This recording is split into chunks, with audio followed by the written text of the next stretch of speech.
My class on Ancient Lives seeks to teach the deep past to students. One way of getting through to the present, getting a sense of the past and the present being connected, is through music and food, two very basic elements that all human culture shares.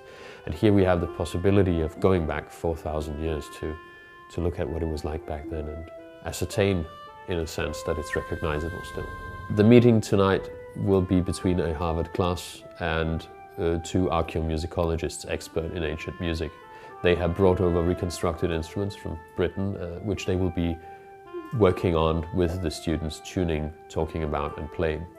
They are not exact replicas of anything because instruments back then were never standardized in any way. They were all a little different from each other, but they are very closely based on actual instruments that were found in excavations, pictorial representations of things such as the relief that you're seeing here, and many of those you will actually see music players at it. And finally, very detailed textual data, which gives you the key to how to tune these instruments.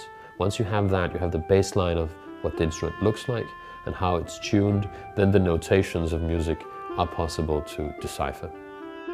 When you can physically touch something, the knowledge is communicated in a more powerful way. We have a lot of readings every week, and they cover a wide range of topics. To actually have a physical example of what they use to make food or to make music, or they would see when they're entering a temple, is just a totally different experience. It makes it feel like a real thing, rather than a bunch of places on maps moving.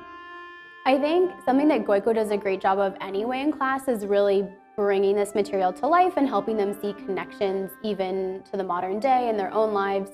And I think our guest speakers are also doing a really great job of, drawing connections to blues music, to students' own experience with musical background. So this is just yet another kind of dimension and level to what already happens in class. I think that one of the very basic things that hits you when you deal with the deep past is that humanity is continuity. We tend to fear what we don't understand well.